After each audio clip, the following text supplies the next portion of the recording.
feels like a dream, to be honest. There are dreams you wait to wake up from. And then there are dreams, or in Richie Torres' case, what's well beyond the wildest imagination. I never thought I'd take it to college. Like, that never crossed my mind. The term overnight success sometimes carries a bit of a negative stigma. For Richie Torres, it was a matter of circumstance, or circumstances. Southside High School was set at quarterback in his first 2 years there, with the program's all-time leading passer at the helm. When Richie's opening came, so did the virus that would change the world. And he was unable to go to the camps, and he was unable to go to the combines because they weren't hosting any in the state of Texas, in most states, just wherever state. But so we were in lockdown, so he kind of missed his window as far as being seen and getting around, the state of Texas especially, and he just didn't have that opportunity. Opportunity. It's a nuanced word when it comes to communities like Southside's, a district some, maybe many, in the San Antonio area refer to as out in the middle of nowhere. The school district serves neighborhoods that mostly fall in the bottom third of 60 zip codes within the city limits. With average household incomes between $24,000 and $32,000 a year, football most often isn't a priority for many who live here. Before this past year with Camarillo and Young signing, the last signee was in 1977, and his name was Pearson. He signed with Rice, Clemsy Pearson. I believe he signed with Rice, and he's the last one we've had here that even signed Division I. So I do not know of any others. There's no pictures or anything in the hallway, so I'm going off of that, and nobody's brought it to my attention. I'm sure if they hear this, and we did, they will bring it to my attention, but right. I do not know of any.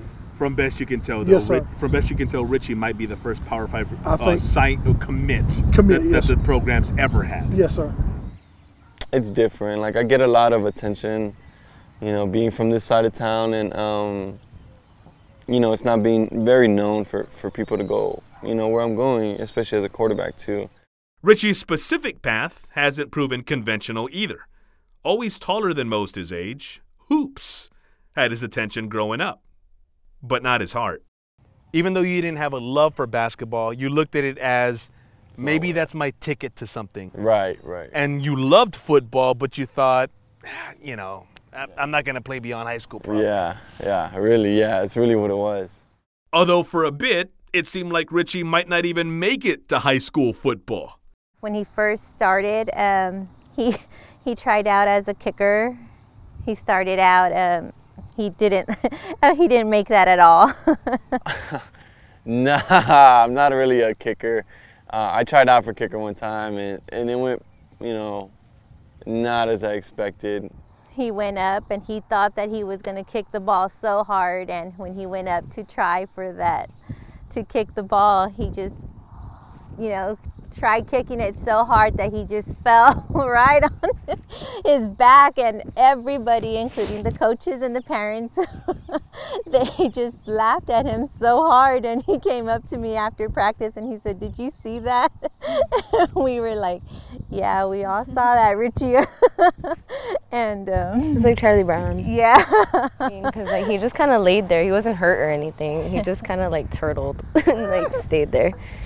Though he never again kicked, he did settle in as a tight end, then a right tackle.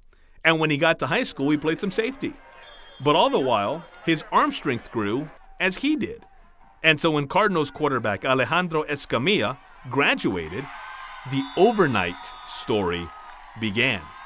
All the coaches were just telling him, this is your team now, you know what I mean? Take leadership and let's roll with this because you're the next man up. And I was like, and I didn't hesitate to think, I knew that after the, the football season, I was like, I'm the next guy up.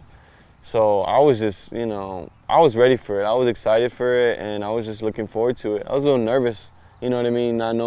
Not playing big-time football, not playing outside leagues football, just more of the little leagues. So I was ready for it, but I was nervous at the same time because I didn't know what to expect. What we got was San Antonio's coming out party. Though he played in just 7 games because of an already shortened, delayed, COVID-affected season, Torres threw for more than 1,100 yards and 18 touchdowns. He rushed for 5 more on his way to district offensive MVP honors. It's amazing when you see him live and when you stand next to him when he throws the ball. You know, I only had 2 quarterbacks, so you can hear the ball come out of his hand.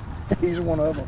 So he's got a unique skill set. You know, he's a 6'6" guy that has movement, that very mobile, that has a rocket arm. He can make every throw under the sun.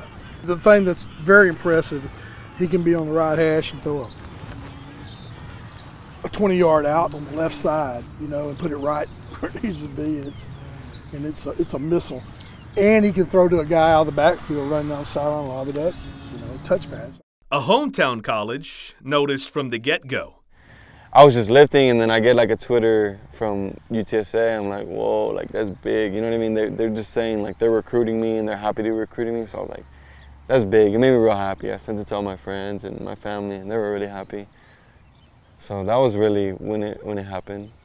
What would happen next would prove quite the whirlwind. When it first started, it was just like nonstop. His phone was ringing, text messages. I mean, we couldn't even get him to to get him in the same room because, I mean, there was constantly a coach on the phone.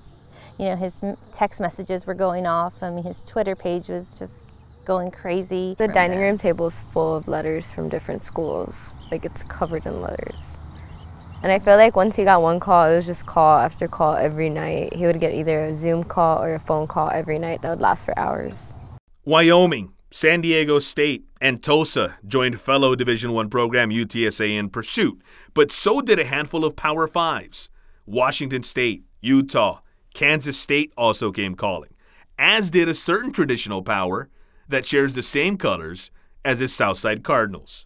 When I got Nebraska, it was Big Ten, and my dad was like, wow, that's Big Ten, dude. Like, you're playing Ohio State, Michigan State, Wisconsin, Illinois. Like, you're playing some, top, the best of the best. And when I realized that, I was like, wow, like, this is for real, and it's Power 5. Like, this is national televised.